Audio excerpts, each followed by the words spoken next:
조선 초에 가면은 족보하고 아주 비슷한 게 만들어지는 게 있습니다. 족도라고 하는 건데요. 그림으로 그린 거예요. 조상으로부터 자손으로 내려가는 그 계보를 우리도 흔히 이렇게 선으로 이렇게 연결하지 않습니까? 지금은 이렇게 옆으로 연결을 할 법하지만 옛날이니까 아래로 썼어요. 쭉 아래로 내려가면서 이렇게 갈래를 쳐가면서 그림을 그려놓은 이런 족도가 있는데, 이 족도에 실물이 지금 남아있는 게 있습니다. 해주오씨 족도라는 게 있어요. 해주오씨 족도 실물이 있고, 거기 이제 써 있는 걸 보면은 고려 말 조선 초에 만들어진 겁니다. 오광정이라고 하는 사람이 만들기 시작해서 그 아들 오선경이 완성을 했는데, 완성한 시기가 1401년이에요. 조선 태종 때 일이죠.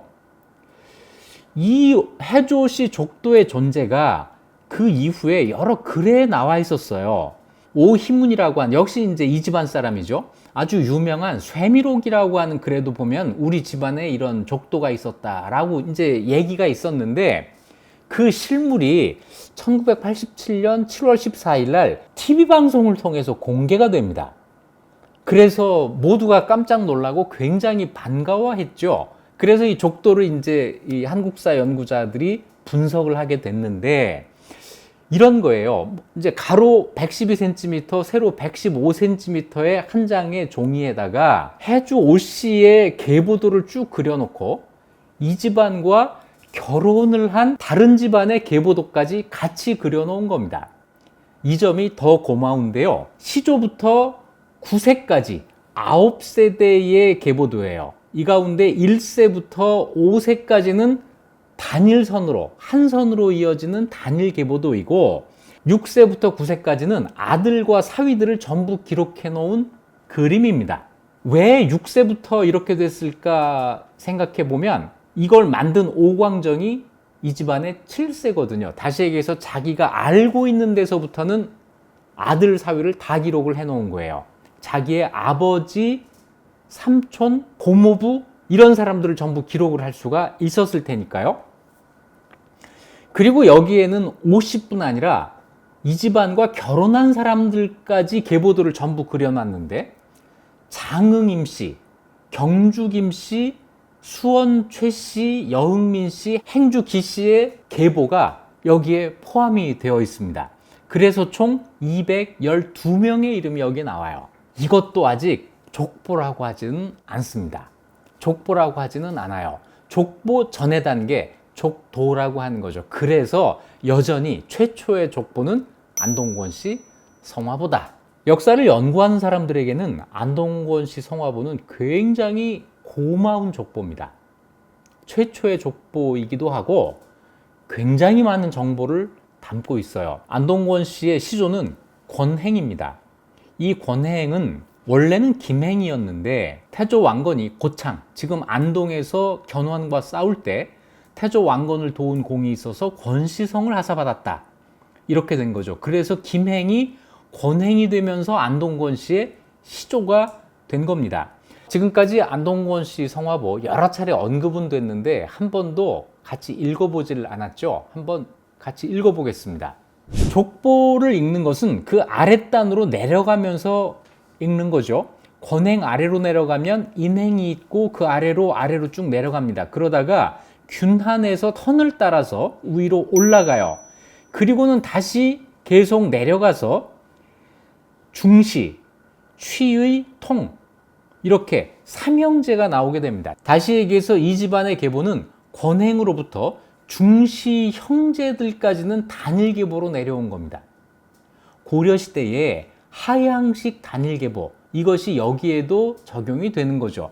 엄밀한 의미에서는 여기까지는 족보라고 할 수가 없어요. 그러다가 중시 형제부터 형제가 기록되기 시작합니다. 자, 중시의 이름이 다시 맨 위로 올라가서 권중시 이렇게 돼 있죠. 여길 찾아가는 겁니다. 중시의 아들 수평, 옆에 있는 차평, 그 옆에 있는 성원은 형제들이라는 뜻입니다. 수평의 아들이 위고, 위의 장남이 단이고, 단의 장남이 보가 돼요. 위에 장남이 단이고 여부라고 해서 딸의 남편, 다시 얘기해서 사위가 있고 또 아들, 이것은 출생순으로 기록을 해 놓은 겁니다. 남녀 차별을 거의 두지 않고 출생순으로 기록을 한다. 그리고 또 한 가지, 후손들을 다 적는다. 바로 이 점에서 족보의 자격을 갖게 되는 거죠. 딸을 적을 뿐 아니라 그 딸의 자손들, 다시 얘기해서 외손자, 외손녀, 사위까지 전부 기록을 하게 됩니다. 그러다 보니까 권씨가 아닌 사람들도 이 족보에는 굉장히 많이 들어가게 되는데, 이 족보 안에 무려 8,000명 정도가 수록이 됩니다. 족보를 좀 더 읽어보겠습니다. 다음 페이지를 보면 수평에 동생이었던 수홍의 자손들이 전부 기록이 됩니다. 그 옆으로 가볼까요? 아까 맨 끝단에 있었던 권보로부터 시작을 하게 되는데, 그 권보를 이 계보에서 찾기가 어려울 것 같으니까 그 위에다가 권중시 수평 위 단이라고 하는 이 계보를 그려줬습니다. 자, 권단의 큰아들 권보가 있고, 권보의 큰아들이 권준이고, 큰딸의 남편, 큰 사위가 안유충이라는 사람이고, 둘째 아들이 종정이라고 하는 축발 그랬으니까 스님이 됐다는 이야기고, 둘째 딸의 남편, 그러니까 둘째 사위가 그 유명한 이재현이고, 이런 식으로 아들과 사위의 이름이 나오게 되는 거죠. 중요한 건 그 옆에 안유충이라고 하는 권보의 사위예요. 안유충의 아들은 국상입니다. 다시 얘기해서 안국상, 안씨의 계보가 이때부터 이어지게 되는 거죠. 안유충의 사위는 김주경이라는 사람입니다. 다시 얘기해서 권씨도 아니고 안씨도 아닌 김씨가 여기에 또 들어가게 되는 거예요. 이런 식으로 한 번이라도 이 집안과 혼인을 한, 결혼을 한 사실이 있으면 그 집안의 족보가 안동 권씨의 족보에 들어가게 되는 거죠. 이 15세기에 만들어진 최초의 족보가 이렇게 풍부한 내용을 담고 있다는 것인데, 이런 족보는요, 위조하기가 굉장히 어렵습니다. 왜냐하면 크로스 체크가 되기 때문에 그래요. 예를 들어서 안동 권씨 집안에 이재현이라는 사위가 있어서 권씨 족보에 들어갔고, 이재현의 후손들은 이 족보에 전부 들어가 있단 말이에요. 그러면 안동 권씨 족보와 이재현의 경주 이씨 족보가 일치해야 됩니다. 이것이 크로스 체크가 돼요. 그래서 누구도 여기에 허위 사실을 기재할 수가 없습니다. 이것 때문에 이 초기 족보들, 15세기, 16세기 족보는 믿을만하다라고 이야기를 하는 거죠. 물론 다 믿는 건 아니고 선대에 대한 기록이 다소 미화된 것은 어쩔 수 없이 들어가 있어요. 이거는 따로 확인을 해야 되지만 적어도 족보를 위조하지는 못한다. 또 한 가지, 이것이 위조되지 않았다고 믿는 근거가 하나 더 있습니다. 뭐냐면 이때만 해도 족보를 만드는 사람들이 그 족보를 만드는 목적이 분명했어요. 자기 조상이 누군지를 모르는 상황, 또 조상이 같은데 후손들이 서로 몰라보는 상황, 이 상황을 벗어나기 위해서 족보가 필요하다. 다시 얘기해서 뭔가를 과장하거나 미화할 목적이 아니라 사실을 분명히 확인하고 그걸 기록하기 위해서 족보를 만들었기 때문에 만들 때부터 이 족보는 정확성을 기했던 거죠. 15세기, 16세기 족보는 그래서 믿을만하다라고 이야기를 하는 거예요.